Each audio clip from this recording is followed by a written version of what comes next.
Los vikingos, hace más de 1000 años, estos guerreros feroces arrasaron como una tormenta a través del mundo. Ahora, nuevos descubrimientos desafían lo que pensábamos saber sobre ellos.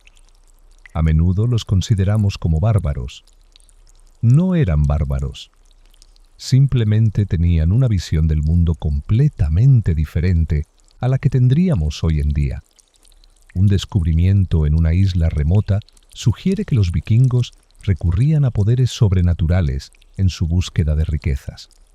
Eran hostiles, violentos y destructivos.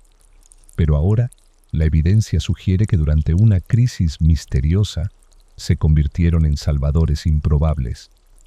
Lo más dramático de todo es la historia de un rey vikingo llamado Ivar. En 2020, los arqueólogos encontraron los restos del puerto donde él atracó cientos de barcos llenos de esclavos. Ivar y sus descendientes construyeron un imperio en el Atlántico Norte. También invadieron los reinos anglosajones, amenazando con aplastar la naciente nación de Inglaterra. La dinastía de Ivar cambió el curso de la historia. Esta es su historia.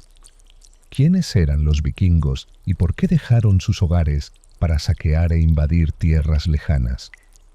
Para responder a estas preguntas, debemos seguir el rastro hasta su fuente. Muchos vikingos eran originarios de Noruega y su ciudad más antigua, Tonsberg. Los vikingos fundaron un puesto comercial aquí hacia finales del siglo IX. Hoy la ciudad alberga la fundación del patrimonio vikingo Over. Para saber por qué el mar, la navegación y los barcos son importantes para los noruegos, solo tienes que mirar el mapa. Mira nuestra costa. Mira todos los fiordos, todos los ensenadas y todas las islas. Y recuerda que las carreteras son una invención moderna. Adheridos a un sistema de creencias que glorificaba la guerra, los vikingos podrían haber sentido el deber de atacar las tierras cristianas al otro lado del mar, hacia el oeste. Pero también tenían otras motivaciones. La sociedad escandinava era una jerarquía. Las posibilidades de ascender en esta jerarquía eran muy pequeñas. Ir al extranjero, las posibilidades de conseguir recursos para ascender en la escala social podrían haber sido una de las razones para asumir riesgos. Así que primero viajaban para obtener el botín necesario para establecer su estatus social. Pero si tenías cosas exóticas y elegantes, eso te establecía como una persona importante. Si tenías más esclavos que tu vecino, eso te establecía como una persona importante. Y ahora ha surgido otra posible razón para el éxodo de los vikingos. Se enfrentaron a una fuerza poderosa e impredecible, el clima. La información sobre las condiciones climáticas en el pasado siempre ha sido limitada. Pero ahora, la ciencia desbloquea información extraordinaria sobre la historia del clima. El clima deja rastros que permanecen en el paisaje durante siglos, atrapados en los anillos de los árboles de los robles antiguos. La dendrocronología, o datación de anillos de árboles, permite a los científicos trazar las condiciones climáticas a lo largo de las épocas. El Atlas de Sequías del Viejo Mundo es un recurso en línea que analiza los datos de los anillos de los árboles europeos que se remontan a más de 1000 años. Los datos muestran que alrededor del año 794 después de Cristo, una grave sequía afectó al norte de Europa. Este mapa gráfico muestra las áreas más afectadas. Escandinavia sufrió gravemente. A medida que un año seco seguía a otro, los cultivos simplemente no crecían. En el oeste de Escandinavia, los recursos llegaron a su punto de quiebre. La desesperación llevó a muchos a tomar medidas extremas. Debido a esta sequía que ocurría en Escandinavia en ese momento, tenían un incentivo para partir en busca de recursos alternativos y al mismo tiempo también encontraban monasterios muy ricos de los que podían extraer bienes portátiles. Se iban porque ya no quedaba mucho para ellos en casa. Las presiones demográficas en la patria forzaban la hambruna en algunas partes de Escandinavia. En los siglos VIII y IX, los escandinavos eran líderes mundiales en la construcción de barcos. Usando materiales básicos como madera y lana de oveja, fabricaron barcos largos, elegantes y sofisticados. En Tonsberg, los constructores de barcos modernos crean réplicas exactas de estas embarcaciones. El barco Star, del cual estamos construyendo una réplica, es el barco vikingo más grande conocido. Probablemente nos llevará de 5 a 6 años, lo cual será mucho más largo de lo que los vikingos habrían hecho, porque ellos podían poner, por supuesto, mucha más mano de obra, y también es más difícil hacer una réplica exacta que el original. Nadie te puede decir que no deberías haber hecho esto en una réplica. Claro que puedes. El equipo usa los mismos métodos, herramientas y materiales que sus antepasados vikingos. Cada tablón es moldeado a mano y solo con herramientas manuales. Por ejemplo, la quilla es un trabajo tremendo. Comienzas con un tronco de roble de un diámetro como este y lo cortas al tamaño que ves en el taller. Es un trabajo enorme. Al construir el barco Gogstar, tratamos de hacerlo lo más parecido posible al original.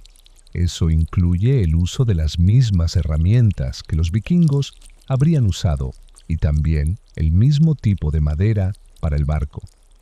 Lo que significa, por ejemplo, que no usaremos una sierra porque los vikingos no tenían sierras. Aún podemos visitar los barcos vikingos originales.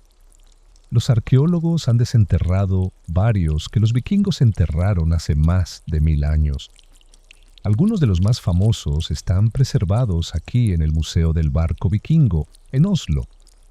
El diseño del barco vikingo es bastante especial.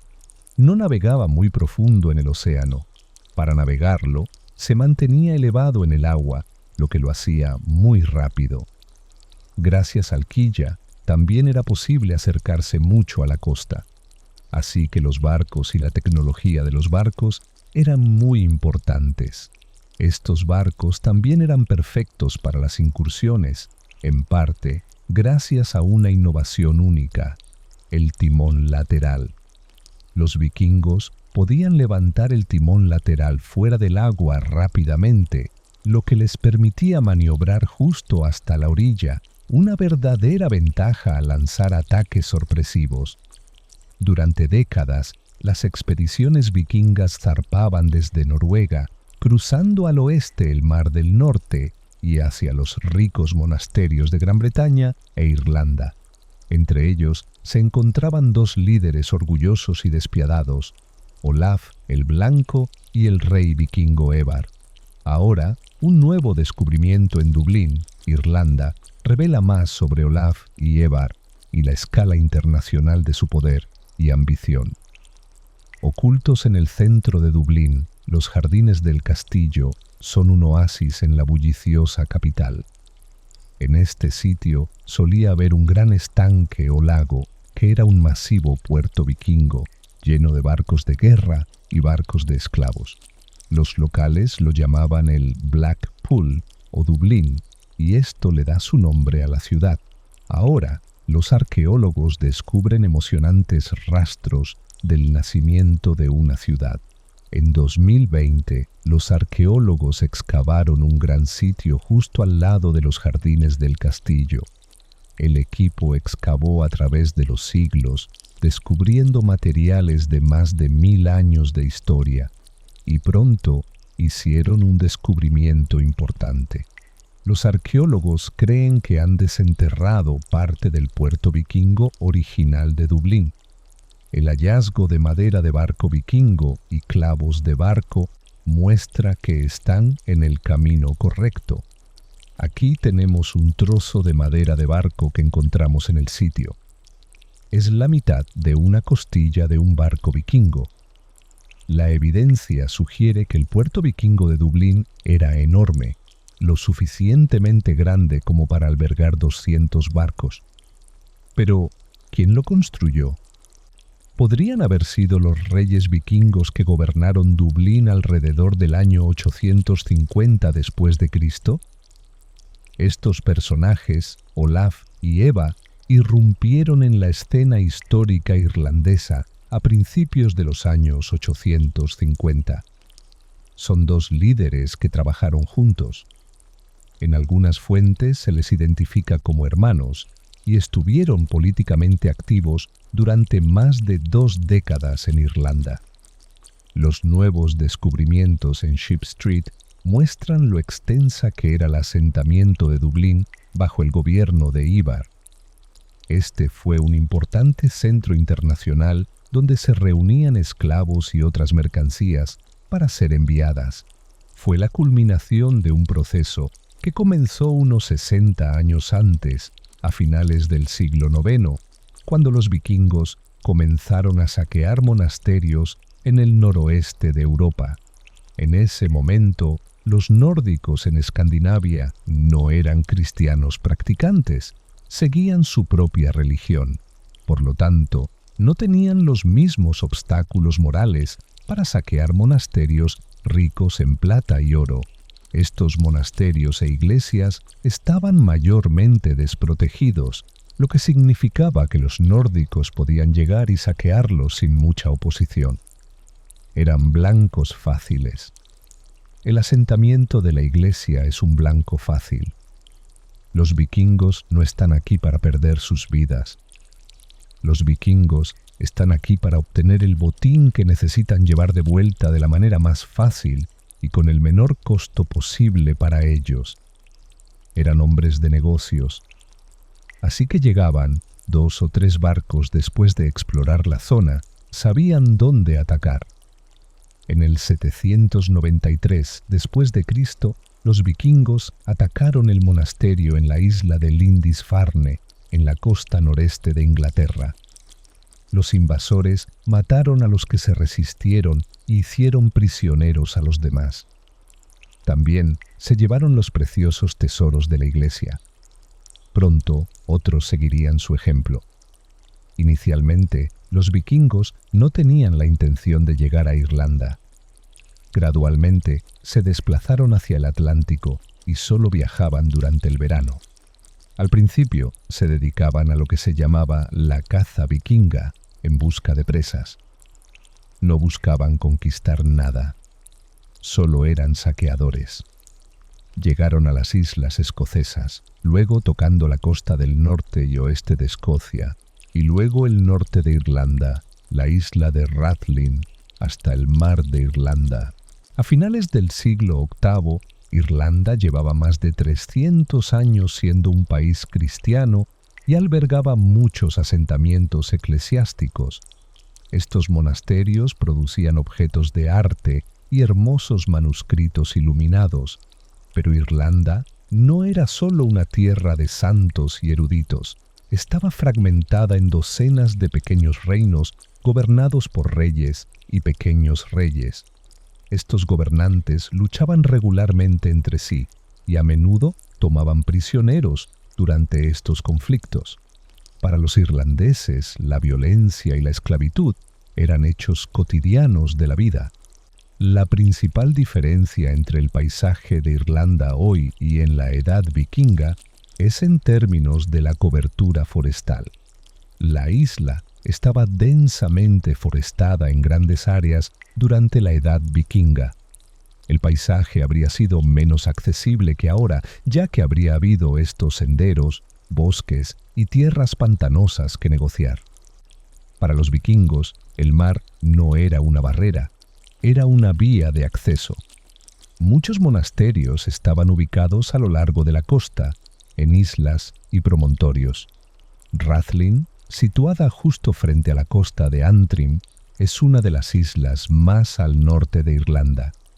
El abad Congal fundó un monasterio allí alrededor del año 580 después de Cristo. Viviendo bajo estrictas reglas de pobreza, castidad y obediencia, una pequeña comunidad de monjes prosperó en la isla remota durante los 2 siglos siguientes. Pero en 795, los barcos vikingos se dirigieron hacia el sur, a lo largo de la costa oeste de Escocia, en busca de objetivos y botín. Rathlin y su monasterio estaban directamente en su camino.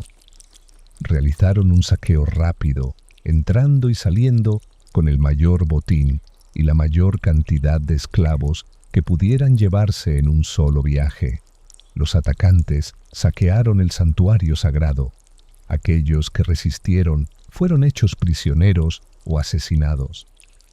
Luego incendiaron el monasterio. Los vestigios de los vikingos de Rathlin estuvieron enterrados por más de 1000 años. En el siglo XVIII se descubrió un cementerio vikingo en la isla, y hace algunos años los arqueólogos hicieron un descubrimiento fascinante cerca de allí. El hallazgo sugiere que, en su búsqueda de riquezas, los vikingos invocaron poderes sobrenaturales. En 2018, durante la renovación de una casa en el pueblo de Rathlin, se descubrieron los restos de una mujer. Junto a ella estaba enterrado un broche antiguo. Su presencia indicaba que, quienquiera que fuera esta mujer, había muerto hacía mucho tiempo. En Belfast, el arqueólogo Stephen Gilmore realizó un análisis posterior a la excavación de los restos. Una vez que recuperamos los restos, limpiamos los huesos. Ella había vivido una vida muy dura y había una gran cantidad de evidencia de desgaste en sus articulaciones, evidencia de enfermedad degenerativa de las articulaciones, osteoartritis en su espalda, en su rodilla, en sus caderas, en sus manos, en su cuello. Básicamente, habría vivido con dolor constante. Con la esperanza de descubrir más sobre quién era, envió una muestra de hueso para su análisis de ADN. El Departamento de Genética del Trinity College de Dublín está a la vanguardia de la investigación genética moderna. Los investigadores de aquí se especializan en ADN antiguo, el proceso de extracción de ADN de los huesos de personas que murieron hace mucho tiempo. El análisis de ADN puede revelar información sorprendente e incluso impactante sobre individuos que vivieron hace muchos siglos. La investigadora doctoral Emily Brereslin está emocionada por lo que los huesos de Rathlin podrían revelar. La mujer de Rathlin es un misterio. Tenemos a esta mujer que fue enterrada en una isla bastante remota al norte de Irlanda. Ella era bastante mayor cuando murió, pero es de un período muy dinámico en el que hubo mucha movilidad. Las personas se movían por las vías marítimas en todo el norte de Europa en ese momento. Extraer ADN de personas actuales es muy fácil. Podemos obtener ADN de la sangre, los tejidos e incluso la saliva. Es un asunto completamente diferente cuando tratamos con restos arqueológicos. Con la mayor parte de este material, en realidad no obtendremos una cantidad útil de ADN humano, pero hay algunos elementos óseos que son particularmente buenos para preservar el ADN antiguo, como el hueso temporal petrificado que rodea el oído interno. Los huesos antiguos a menudo están en tan malas condiciones que la supervivencia de un hueso petrificado no está garantizada. Afortunadamente, los restos de Rathlin ofrecen una muestra útil. El equipo realiza el análisis y se sorprenden con los resultados. El análisis genético confirmó que era mujer y se estimó que tenía casi completamente ascendencia noruega, sin rastros detectables de ascendencia irlandesa o escocesa. No tenía el cabello rubio ni los ojos azules, esa imagen estereotípica de los vikingos. Ella tenía el cabello castaño oscuro, ojos marrones y un tono de piel más claro. Sabemos que todos tenemos la idea del vikingo clásico, con cabello rubio y ojos azules, pero también vemos diversidad. encontramos vikingos con pigmentación más oscura. El análisis científico nos dice mucho sobre la mujer de Rathling. Ella no era nativa de la isla, pero creció en Noruega. Pero todavía está envuelta en misterio. ¿Quién era ella? ¿Y cómo llegó a morir en una isla solitaria tan lejos de casa? ¿Podría haber estado con los vikingos que asaltaron Rathling en el año 795 después de Cristo? Obviamente no era una colonizadora porque no hay evidencia de asentamientos vikingos en Rathling. No llevas a una anciana en una incursión o misión comercial sin una buena razón. Quieres que tu barco esté lleno de jinetes activos, guerreros activos. Su papel en una misión militar es, creo, mucho más difícil de explicar en este estado. Ser parte de un equipo de trabajo en un barco no es probable. Y luego, por supuesto, se pueden explorar otras posibilidades. Los vikingos podrían haber pensado que la mujer podía invocar poderes sobrenaturales para ayudar en su misión. ¿Es posible que ella fuera su sabia? Sabes, necesitas a alguien que te proteja de las maldiciones de las iglesias que estás derribando. Tal vez ese era el papel de esta mujer. La magia parece estar asociada con personajes femeninos, con la esfera femenina en la era vikinga, según las fuentes escritas. Y esto tiene un paralelo en la mitología griega y muchas otras mitologías, en las que la magia doméstica es una esfera femenina, lo que llamamos magia y hechicería, lo que ellos probablemente llamarían parte del mundo de los vivos. También algo relacionado con la guerra. Nuestra forma moderna de entender este fenómeno, porque la magia probablemente era tan real para ellos como los objetos eléctricos lo son para nosotros hoy en día. Independientemente de si creían o no que tenían asistencia sobrenatural, los vikingos continuaron saqueando monasterios con mortal eficiencia. En el año 807 quemaron el asentamiento eclesiástico en Inishmurray, en la costa oeste de Irlanda. Parece que los mismos saqueadores continuaron luego bajando por la costa en busca de más presas. Ubicada cerca de Way, en el oeste de Irlanda, la península de Roscommon mira hacia el suroeste, hacia el Atlántico. Roscommon es conocida principalmente por su monasterio medieval, probablemente fundado alrededor del siglo VII. Lo único que queda son los restos de una pequeña iglesia, un cementerio y una torre circular. Hoy en día esto parece una zona rural remota, pero durante la época vikinga era un importante centro de comercio europeo, tanto así que ha atraído a un equipo de investigación de la Universidad de Minnesota. Los investigadores Steve Matthews y David Woodward creen que antes de que existieran muchas ciudades europeas, Roscommon ya era un centro internacional relevante. Usan tecnología de detección remota para investigar más. Esta funciona enviando un pulso al suelo que se refracta al encontrar alteraciones en el terreno. Lo que buscan son refracciones que indiquen presencia humana o actividad humana, como ángulos rectos, estructuras cuadradas, elementos alargados que no serían rasgos geológicos naturales.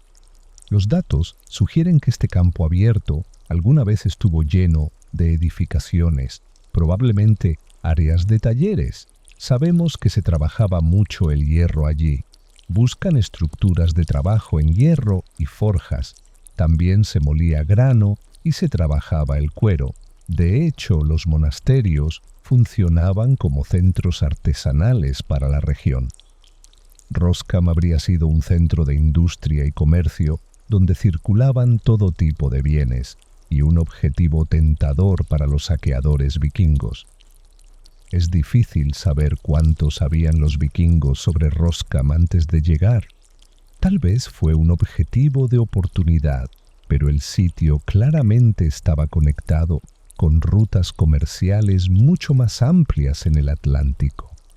rutas comerciales que, según sabemos, comenzaron en la Edad de Bronce con los fenicios, y los anales medievales irlandeses son registros anuales de eventos importantes escritos por monjes. Una entrada del año 807 después de Cristo relata el ataque a Roscam. Los paganos invadieron Roscam. La luna se tornó del color de la sangre, la luna volviendo a la sangre. A menudo esto se interpreta como un eclipse, pero eso es nuestra propia forma moderna de pensar. Pensamos, bueno, una luna roja significa un eclipse. Una luna roja simplemente significa que la luna está roja como la sangre. Y eso puede ocurrir debido a una causa muy vinculada a los vikingos: el fuego.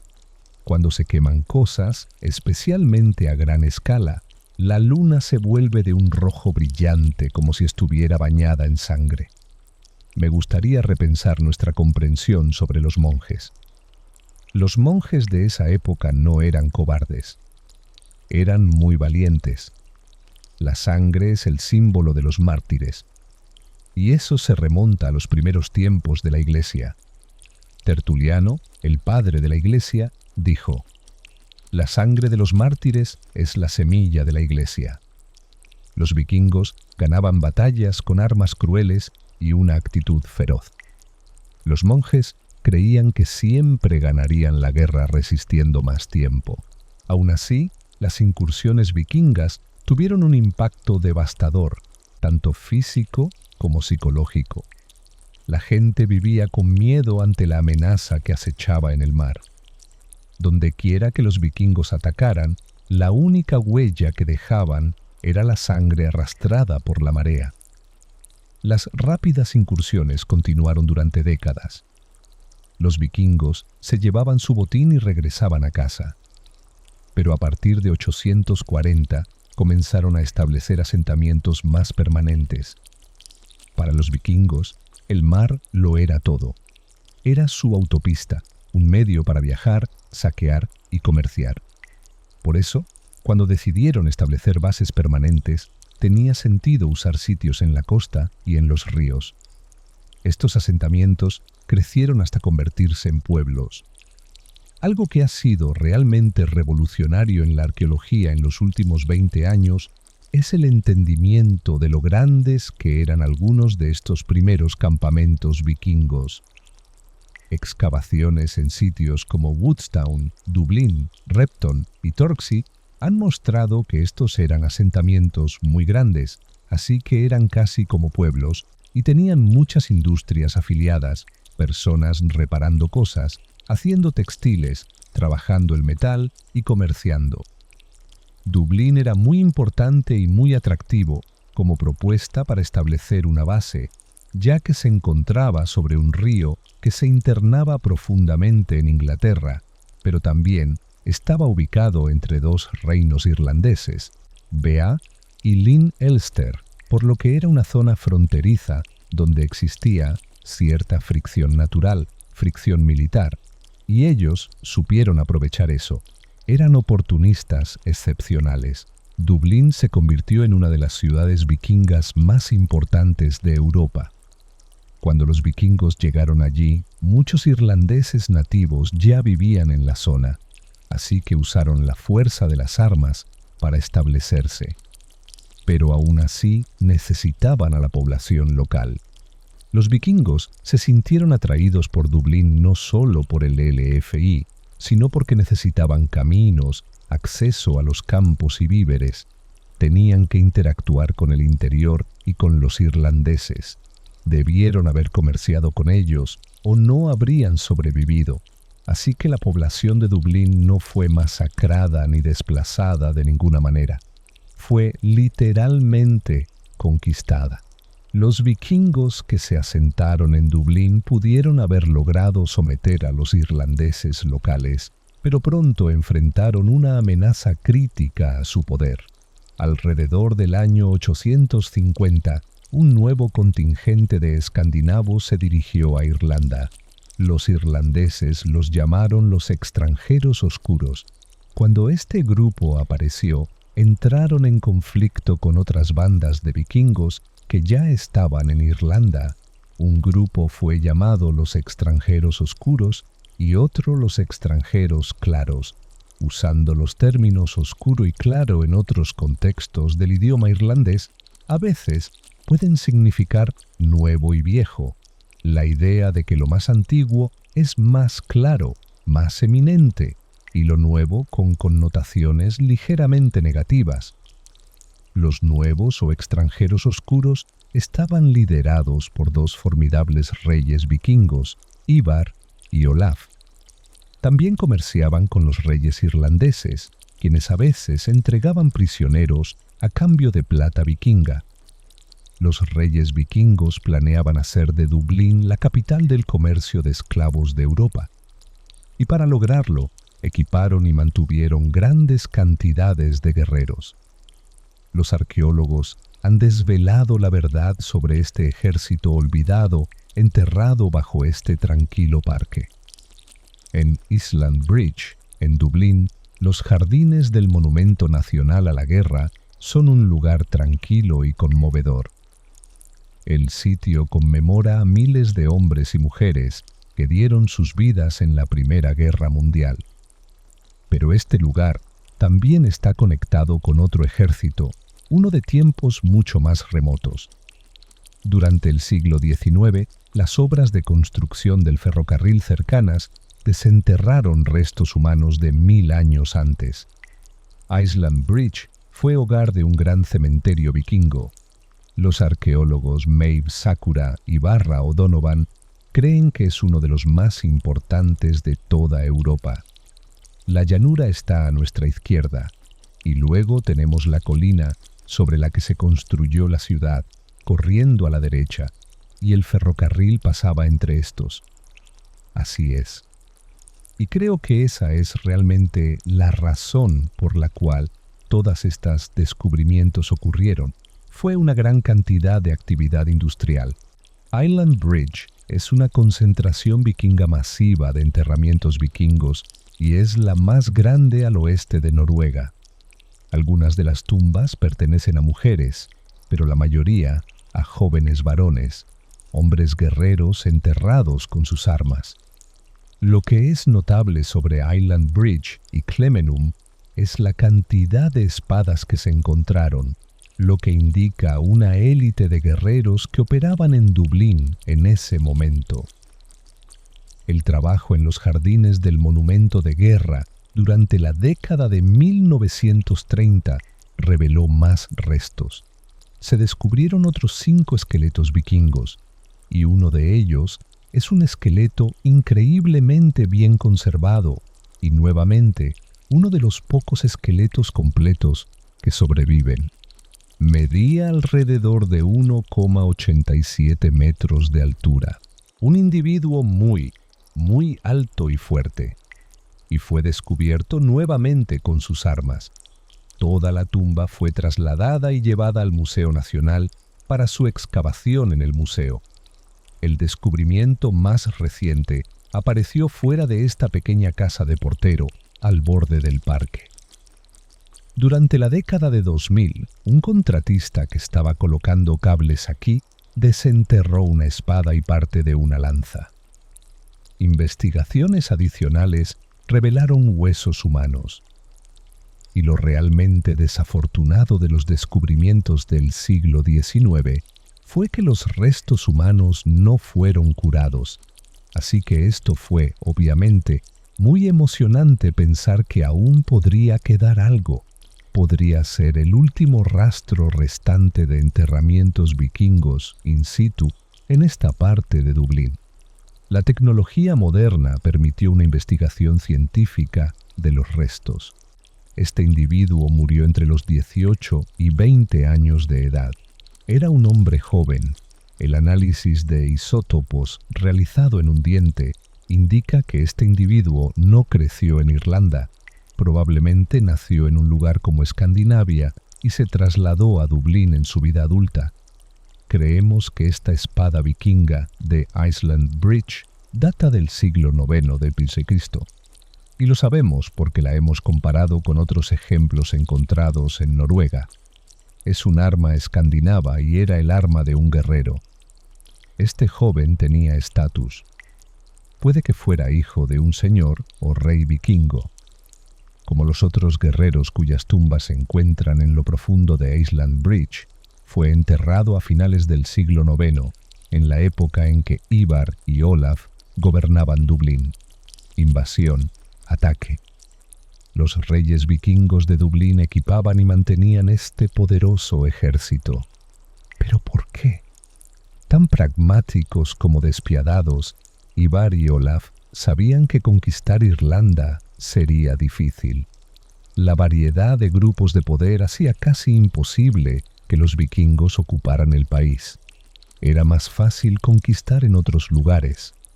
Los reyes vikingos dirigieron su mirada hacia las tierras situadas al este, cruzando las grises olas del mar de Irlanda. En el año 865 después de Cristo, Ivar partió al frente de una fuerza de vikingos de Dublín. Viajaron a la costa este de Inglaterra, donde se unieron a otros grupos vikingos. Estos guerreros estaban unidos por un objetivo común: conquistar Inglaterra. Son conocidos como el Gran Ejército Vikingo. Estaban decididos a conquistar. Ivar es recordado tanto en la historia como en la leyenda como un líder destacado dentro del Gran Ejército Vikingo. Lo vemos moverse entre ambas islas con fines políticos. Los vikingos se dirigieron a Northumbria. Con dos reyes locales enfrentados en una guerra civil, la región estaba en caos. Aprovechando esta situación, el ejército vikingo capturó la ciudad principal de la Reg. Estas ruinas góticas datan del siglo XIII, pero cientos de años antes, un monasterio aún más antiguo se encontraba aquí. Una banda de guerra vikinga liderada por el propio Evar atacó y saqueó el lugar. Poco después, quedó abandonado y vacío. A finales de los años 860, el ejército vikingo invadió los reinos anglosajones al sur, arrasando grandes partes del país. Este fue un claro cambio de estrategia para Evar y los demás líderes vikingos. En lugar de hacer rápidas incursiones de saqueo, ahora se centraron en conquistar grandes territorios. La campaña de Ivar en Gran Bretaña tuvo un éxito más allá de sus más salvajes expectativas. En York estableció una nueva base, una contraparte al reino vikingo de Dublín. A veces tenemos estereotipos de los vikingos, como tipos rudos que no planeaban demasiado. Pero organizar un reino político tan exitoso que se extendiera a través del mar de Irlanda requería una enorme cantidad de planificación. Ivar también había reunido una gran cantidad del commodity más lucrativo en el mundo vikingo. En 871, los anales registraron un evento dramático. Olaf y Eva regresaron a Dublín con 200 barcos, trayendo cautivos a Irlanda una gran cantidad de ángulos, británicos y picteos. En total, debió haber miles de prisioneros. Para los vikingos, estos cautivos eran una mercancía extremadamente valiosa. Se convirtieron en parte de un imperio de comercio, de esclavos, que se extendía desde Irlanda hasta Escandinavia y las remotas regiones de Europa. Ivar murió en 873. Para entonces, su reputación era tal que los anales lo llamaron rey de los nórdicos de toda Irlanda y Gran Bretaña. Para el momento de su muerte, controlaba la mayor parte de la región costera irlandesa, desde las Orcadas, las islas occidentales, Argyll, Strathclyde, Caithness, la isla de Man y, por supuesto, Dublín y York. Es una vasta y enorme área de territorio que un hombre había forjado en su vida. Quiero decir, puedo ver cómo el imperio podría ser creíble de alguna manera. Ciertamente cruzaron fronteras, y estamos hablando de reinos panmarítimos aquí. Los descendientes de Ivar ahora asumieron el manto del poder y la ambición vikinga. Uno tras otro, sus hijos y nietos lo sucedieron como reyes de Dublín. Los territorios controlados por los reyes irlandeses rodeaban Dublín y los otros asentamientos vikingos de Irlanda. En los años posteriores a la muerte de Ivar, ellos y los oscuros extranjeros permanecieron atrapados en un delicado equilibrio de poder. Ningún bando podía dominar al otro, pero los vikingos necesitaban un suministro constante de cautivos para el comercio de esclavos. Así que continuaron saqueando, atacando asentamientos y monasterios que estaban bajo la protección de los reyes irlandeses. Justo al norte de Dublín se encontraba el reino irlandés de Brega, centrado alrededor del antiguo túmulo funerario de Naud. Los vikingos habían atacado y saqueado el sitio en el pasado, y en el año 896 después de Cristo mataron a Flanacon Mackelic, el rey de Brega. Para los parientes de Flanacon, esto fue un punto sin retorno. Con el tiempo, vengarían a su rey asesinado. En el año 9002, los hombres de Brega se aliaron con el reino de Leinster y atacaron Dublín. Parece que el ataque irlandés en dos frentes tomó por sorpresa a los vikingos. Ellos estaban en la cima de su poder. Ya habían conseguido grandes victorias en Gran Bretaña e Irlanda, y para revertir eso se habría necesitado mucha planificación y buena suerte para lograr esa victoria. Los paganos fueron expulsados de la fortaleza de Dublín, abandonaron gran parte de sus barcos y escaparon medio muertos tras haber sido heridos y vencidos. Para entonces, todos los hijos de Evar estaban muertos. Varios de sus nietos sobrevivieron al ataque y huyeron a Gran Bretaña y Francia. Los vikingos de Dublín sufrieron un revés devastador, pero esto estuvo lejos de significar el fin de la dinastía de Evar. En las décadas siguientes, los descendientes de Evar recuperarían su fortuna y volverían a hacer la guerra. Y la mayor batalla que libraron decidiría el destino de Inglaterra.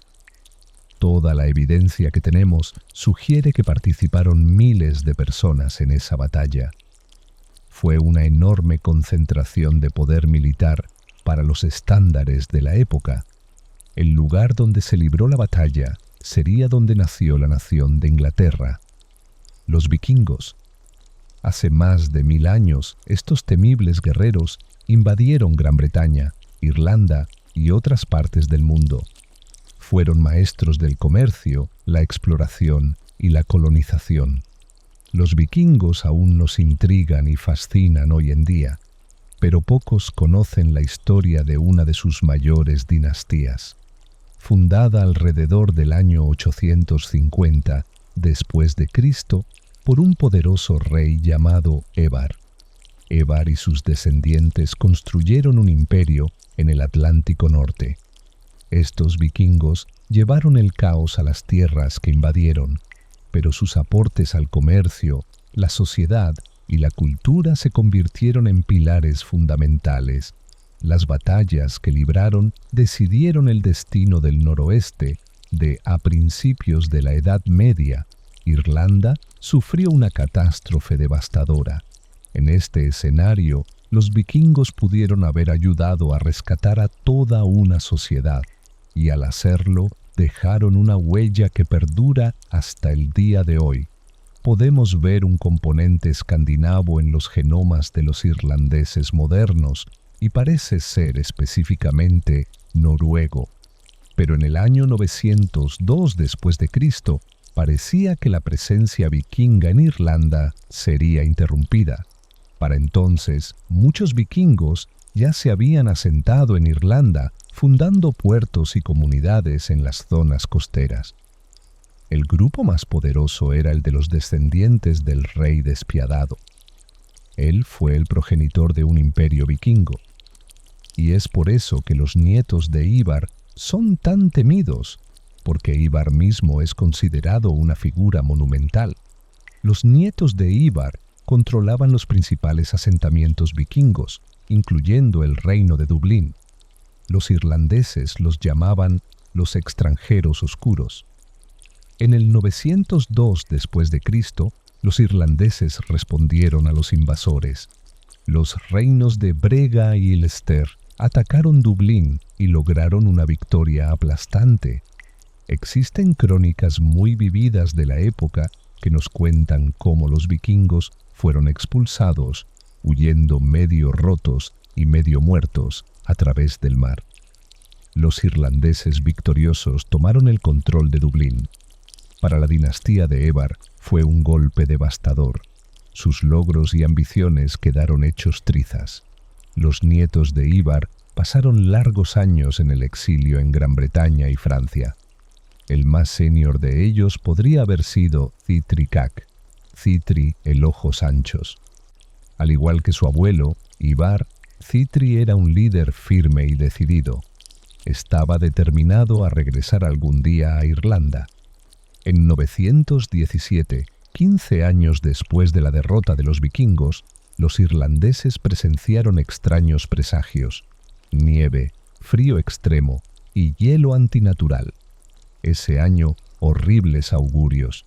Además, los cielos parecían brillar con cometas, y apareció una masa de fuego con truenos en el oeste, más allá de Irlanda, que se dirigió hacia el este, sobre el mar. En ese mismo año, los monjes del monasterio de St. Mullen experimentaron una interrupción repentina en su rutina diaria. La ubicación del monasterio en el río Barrow, en el sureste de Irlanda, le daba fácil acceso al mundo exterior, pero esto también lo exponía a los atacantes vikingos, que ya lo habían saqueado 3 veces. Y ahora parecía que lo harían nuevamente, porque en el río se aproximaban barcos vikingos. Su comandante era el mismo Cítri Caoco.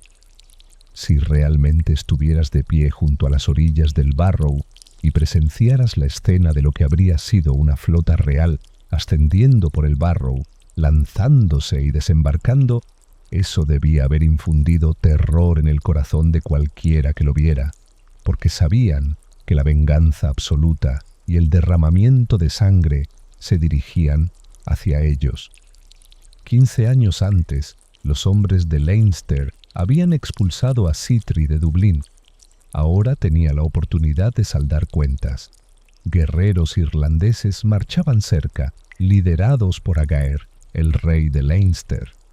El doctor Gavin Hughes es un experto en este episodio crucial de las guerras entre vikingos e irlandeses.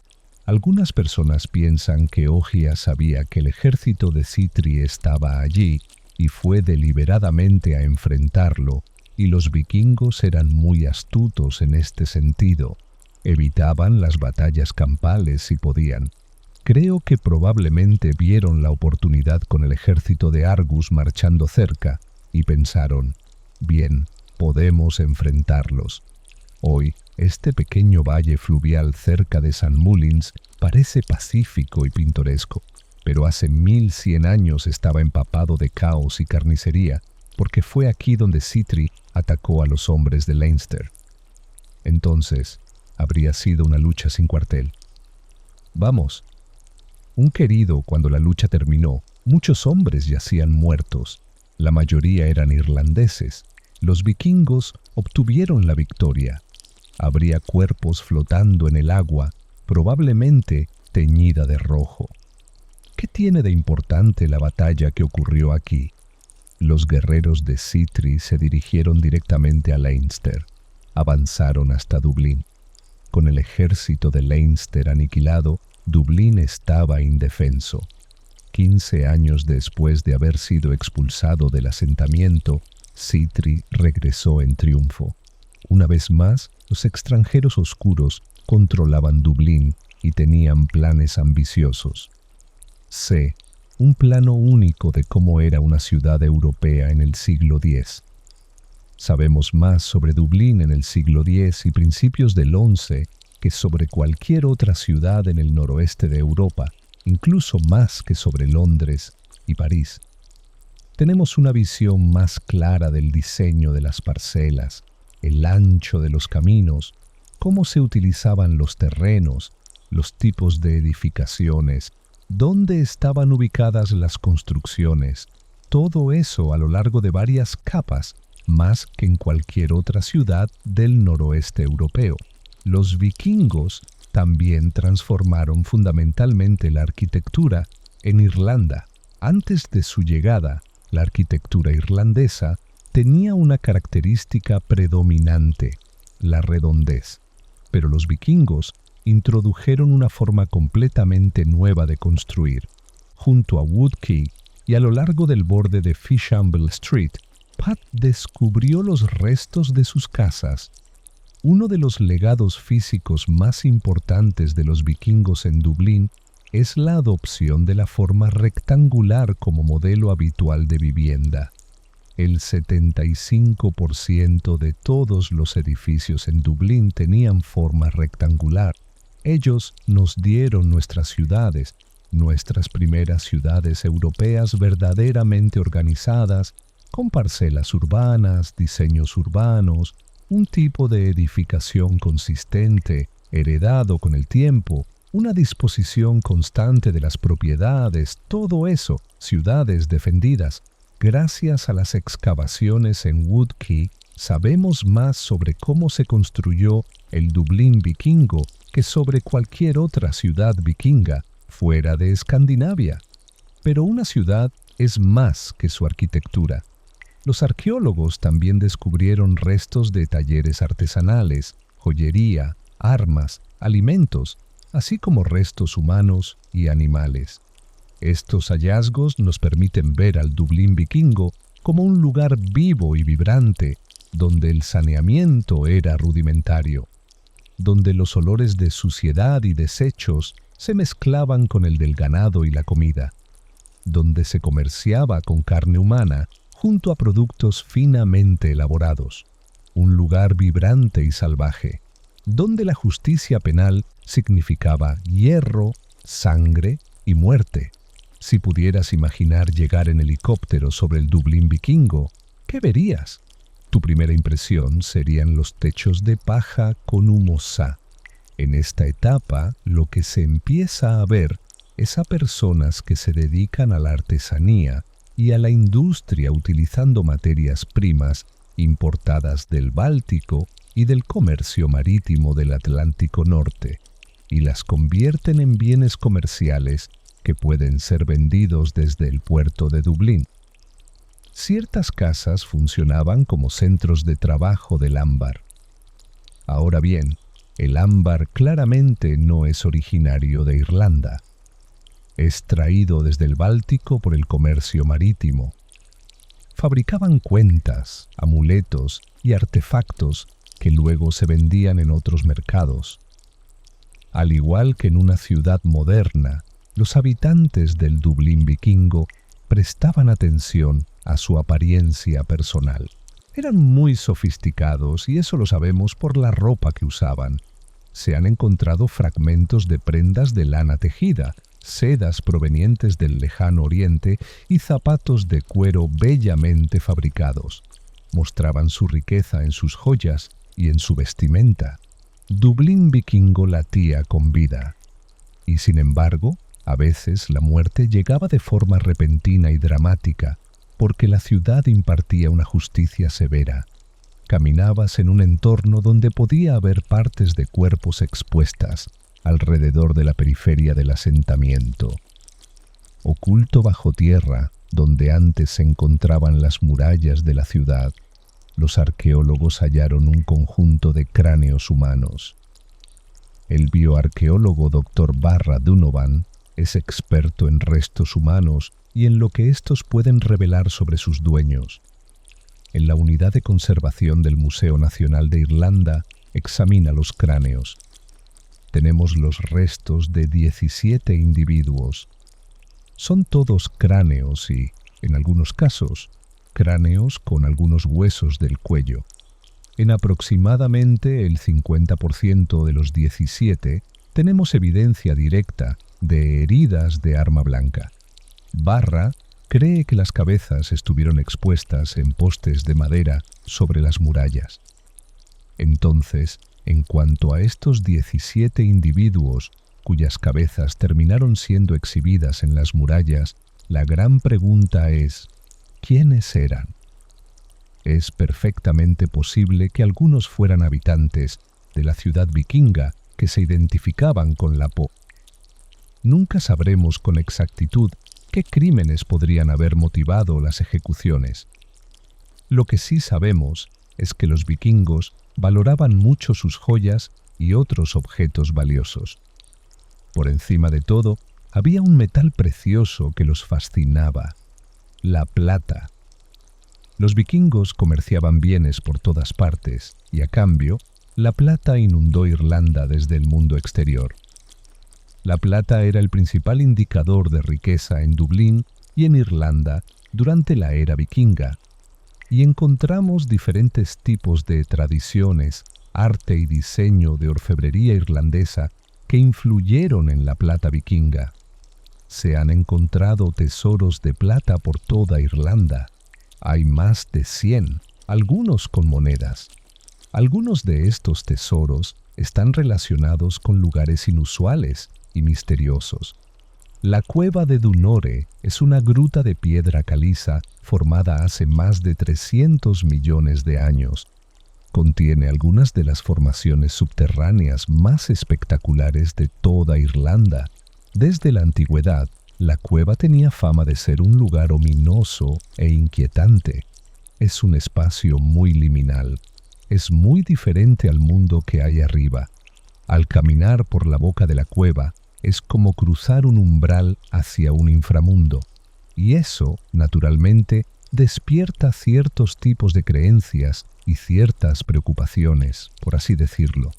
Está registrada como uno de los 3 lugares más oscuros de Irlanda. Un escritor del siglo XVIII describió la entrada a la cueva como caminar hacia la boca de una bestia salvaje con 10.000 dientes sobre tu cabeza y otros 10.000 bajo tus pies. A pesar, o tal vez a causa, del aura siniestra de la cueva, hace más de 1000 años alguien la usó para guardar algo en secreto. En 1999, esta hendidura sombría reveló un tesoro. Consistía en unos 43 objetos diferentes. Había monedas provenientes de los reinos sajones de Inglaterra. También un pequeño hilo de seda que venía de una PEGR. Los vikingos continúan operando un vasto comercio internacional de esclavos. No todo era bosque. Necesitaban un suministro constante de cautivos. Los reyes irlandeses vieron esa oportunidad y participaron. Así que vendieron a los esclavos capturados de sus enemigos del norte para ser vendidos en el extranjero. La plata que encontramos probablemente sea resultado de vender esclavos a los nórdicos con fines de lucro. A través tanto del comercio como de los saqueos a asentamientos, los vikingos capturaron a muchos prisioneros. Para evitar que escaparan, necesitaban un lugar seguro. Con vista al extremo sur de la bahía de Dublín, Doi es uno de los suburbios más acomodados de Irlanda. Incluso tiene su propio refugio en el mar, una pequeña y pintoresca isla de Derry. Pero cuando los vikingos controlaban esta zona, sus habitantes estaban lejos de ser ricos. La etimología del nombre Dorky es bastante interesante. Las fuentes irlandesas del siglo VIII la registran como un lugar llamado Delganish.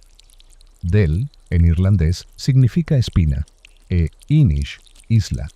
Luego los nórdicos adoptaron ese nombre como Dork, espina, y Oi, isla. Así se originó el nombre del lugar. Los vikingos usaban este sitio con un propósito muy específico. La arqueóloga Ruth Johnson cree que todo tiene que ver con su ubicación. Podrías describir la isla Doi como el Alcatraz vikingo. Era un sitio donde se traían y retenían esclavos, probablemente solo por un corto tiempo, antes de ser llevados al mercado de esclavos en Dublín. Bueno, la isla Dulce Escandinavia se está conectando cada vez más con el resto del mundo. Estamos viendo un movimiento hacia afuera, un flujo genético desde Escandinavia hacia el resto de Europa, hacia el oeste. Tenemos el movimiento de las poblaciones noruegas.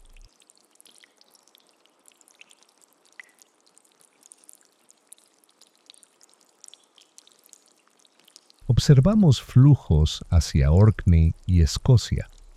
El lugar más remoto de estos era una tierra de fuego y hielo que permaneció deshabitada hasta el siglo IX. Alrededor del 871 después de Cristo, los vikingos decidieron colonizar Islandia, pero no pudieron hacerlo por sí solos. Existe una memoria cultural de Irlanda que Islandia mantuvo hasta la Alta Edad Media, lo que sugiere que los irlandeses tenían una fuerte presencia en Islandia en su fundación. Una antigua saga islandesa insinúa la naturaleza de esta presencia.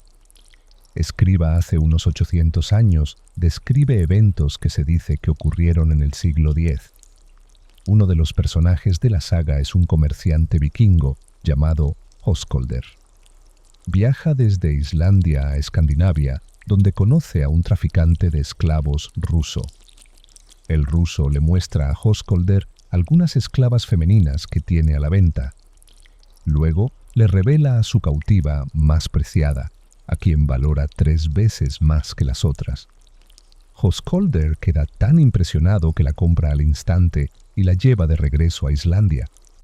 Su nombre es Mel Korka y resulta ser una princesa irlandesa capturada en una incursión y vendida como esclava. Más tarde, ella tiene un hijo que viaja a Irlanda y conoce a su abuelo. Ahora debemos recordar que las sagas son literatura medieval islandesa. No son fuentes contemporáneas primarias, pero conservan la tradición oral de la era vikinga. Aunque Melora es un personaje de saga, probablemente esté basada en una persona real. Y ahora, la ciencia confirma que muchas otras mujeres compartieron su destino. Recientemente se ha realizado un estudio genético que analizó los huesos de los primeros colonos nórdicos en Islandia. Y lo que encontraron es que más del 60% de las mujeres que se establecieron en Islandia provenían de las Islas Británicas. El ADN paternal sugiere que más del 60% de los hombres provenían de Noruega. Lo que esto significa es que los nórdicos trajeron esclavas irlandesas y británicas a Islandia con ellos, ya sea como concubinas o como esclavas que trabajaban la tierra. Fue un destino muy triste para cualquier mujer joven y atractiva que cayera en manos de los vikingos, ya que literalmente serían intercambiadas. Las mujeres quedaban atrapadas debido a su estatus político, algunas en la parte alta de la escala y otras en la baja. No creo que fuera una situación muy buena para estar. Las familias se separaban. Las mujeres eran separadas de sus hijos, separadas de sus esposos. Uno puede imaginar el destino que aguardaba a algunas de ellas. La dinastía de Évar pudo haber ideado este programa de esclavitud masiva y transporte a una tierra extranjera. No tenemos evidencia contemporánea directa de la participación de la dinastía de Ívar en el asentamiento de Islandia. Pero lo que sí sabemos es que muchas personas llegaron desde Gran Bretaña e Irlanda y formaron parte del asentamiento. Sin duda, algunos de ellos debieron haber sido comerciados como esclavos. Para el año 930 después de Cristo, los descendientes de Ívar controlaban muchos asentamientos vikingos en Irlanda y Gran Bretaña. En Dublín y Watford eran todopoderosos. También dominaban York y el reino de Northumbria. Pero allí enfrentaron una nueva amenaza: el rey anglosajón Athelstan. En lo profundo de la península de Wirral, en el noroeste de Inglaterra, una antigua casa de campo se alza entre elegantes jardines. Esta es Poulton Hall, hogar ancestral de la familia Lancelin Green desde 1093. En los jardines, el rostro metálico de un guerrero barbudo asoma entre el follaje. Evoca los antiguos vínculos entre este lugar y los vikingos. Dominga de Witt es miembro de Wirral Archaeology, con sede en Poulton Hall. El grupo explora el legado vikingo de la península de Wirral porque los campos cercanos esconden secretos que recién ahora están siendo revelados. Una gran parte de nuestro trabajo es la búsqueda del sitio de la batalla de Brunanburh. Tenemos una firme creencia de que la batalla se libró en la península de Wirral y entendemos perfectamente la enorme importancia de encontrar el sitio donde ocurrió, ya que ahí es donde nació la nación de Inglaterra. Luchada en el año 937 después de Cristo, la batalla de Brunanburh fue una lucha definitiva por la naciente nación inglesa. Las semillas de la batalla fueron sembradas más de una década antes, cuando el monarca anglosajón Athelstan se propuso unir a toda Gran Bretaña en Dublín. El rey vikingo reunió un ejército, una mezcla de guerreros vikingos y nativos irlandeses. Los guerreros de Dublín zarpaban en sus barcos. Este no fue el último ejército que Irlanda envió para invadir Inglaterra, pero sí el último que tuvo alguna posibilidad de éxito. Los barcos vikingos se unieron a flotas de Strathclyde y Escocia, creando una enorme armada. Los registros que tenemos sugieren que la flota podría haber superado los 600 barcos, lo cual habría sido masivo para los estándares de la época. Creo que todos podemos imaginar en nuestras mentes cómo podría haber lucido eso y lo dramático e intimidante que habría parecido. No hay consenso sobre dónde desembarcó la flota o dónde los vikingos y sus aliados escoceses se encontraron con las fuerzas anglosajonas, pero muchos creen que fue en algún lugar de la península de Wirral. El lugar llamado Brumbra, en el Wirral, coincide bastante bien con el lugar llamado Brunenra, que está registrado en la crónica anglosajona, que es nuestra narración histórica más temprana de los eventos de 937. Esta área estaba habitada por escandinavos ibernos, por lo que habría sido una región comprensiva para un ejército invasor. Además, esta área es geográficamente muy accesible desde Dublín. Descubrimientos recientes en el Wirral apoyan la idea de que la batalla se libró aquí. Investigando un campo no muy lejos de Poulton Hall, la arqueología del Wirral descubrió algunos hallazgos interesantes. Encontramos una punta de flecha que ha sido identificada como típica de las puntas de flecha vikingas del siglo X. Y descubrimos algo realmente interesante, que es una moneda islámica de plata llamada dirham. Esta era una moneda muy popular entre los vikingos porque la valoraban por su alto contenido de plata y a menudo se encuentra en áreas de ocupación vikinga o donde las tropas han pasado. Es bastante difícil, dado el rango de fechas que se puede asignar a estos hallazgos, decir, «Oh, todos pertenecen a 937». Pero hay un contexto plausible. Pero creo que este trabajo aún está en sus primeras etapas. La investigación continúa y algún día podría confirmar que la batalla de Brunanburh se libró en esta área. Pero, donde quiera que haya tenido lugar la batalla, hay una cosa cierta. Fue un encuentro feroz. El amanecer rompió sobre un campo que pronto estaría oscuro de sangre. Las espadas, los hachas y los escudos chocaban juntos incesantemente. Todo el día continuó la lucha. Nadie podía decir quién sería el victorioso. La coalición de invasores probablemente tenía una ventaja estratégica. Y de hecho, Las primeras etapas de la batalla pudieron haber ido bastante bien para ellos. Pero, pase lo que pase, de repente la batalla se inclinó a favor de Athelstan. En la luz menguante, los anglosajones avanzaron. Sus enemigos huyeron hacia sus barcos, pero Mani nunca llegó tan lejos. Los cuerpos de los caídos cubrían el campo. La batalla más grande librada hasta entonces en suelo inglés había terminado. Pudo haber tenido cualquier desenlace, pero los anglosajones obtuvieron la victoria. Las esperanzas vikingas de dominar Inglaterra quedaron aplastadas en el sangriento suelo. Dejaron atrás, junto a los cadáveres, al de oscuro pelaje, al cuervo negro y a esa bestia gris, el lobo del bosque. Nunca hubo una matanza mayor en esta isla. Nunca antes tantas personas cayeron por el filo de la espada. La victoria consolidó el lugar de Inglaterra como la nación dominante en Gran Bretaña e Irlanda. Los vikingos, irlandeses y escoceses se retiraron a la periferia y allí permanecerían. Pero si ellos hubieran salido victoriosos, la historia habría sido muy diferente.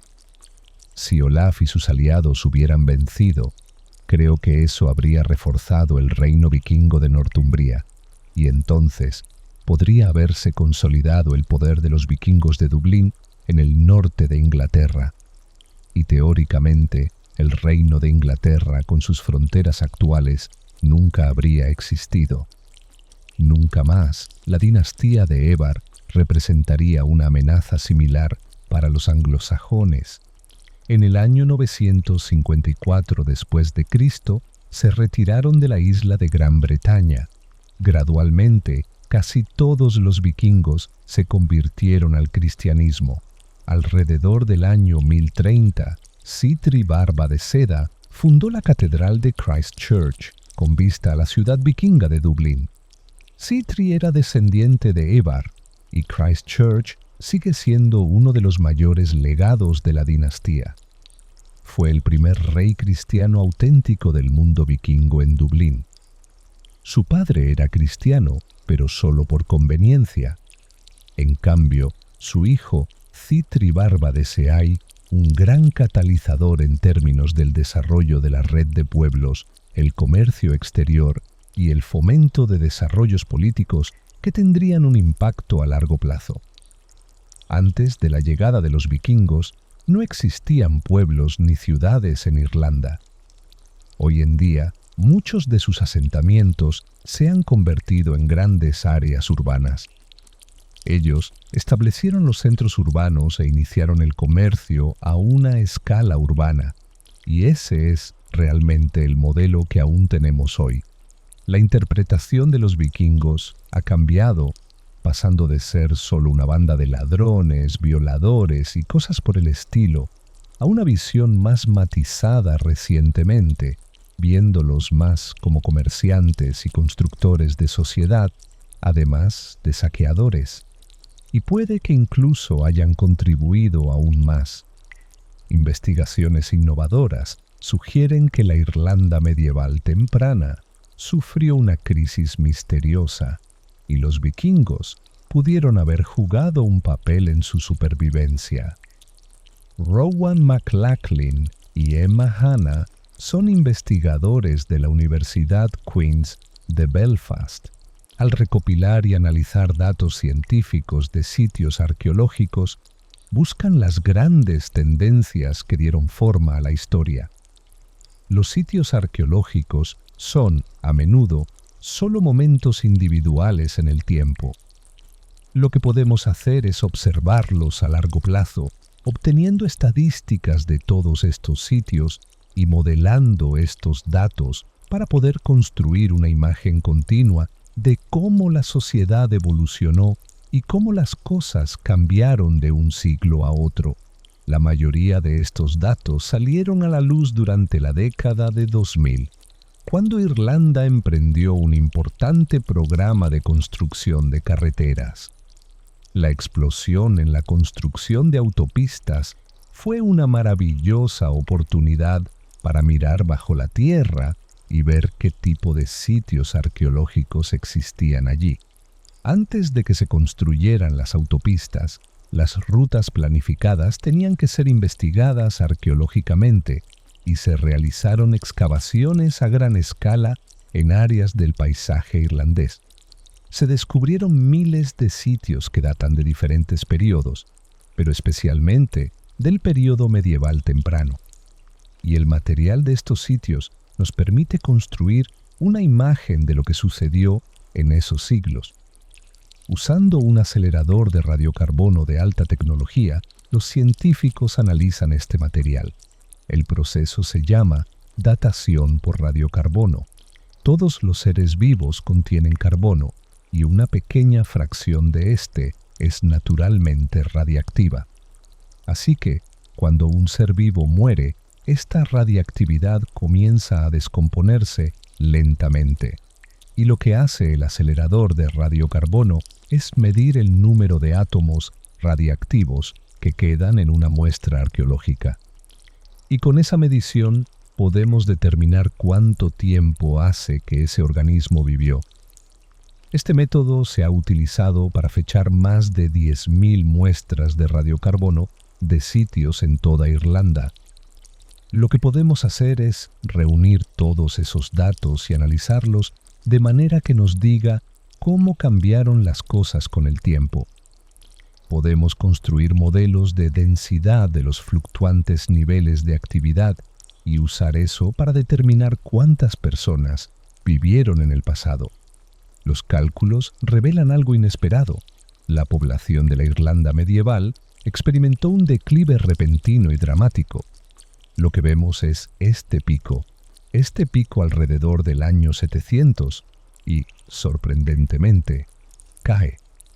Ahora esperaríamos que una sociedad que está evolucionando y creciendo aumentara gradualmente en escala y complejidad, pero esto no es lo que nos muestran los datos. En cambio, hay un declive muy significativo.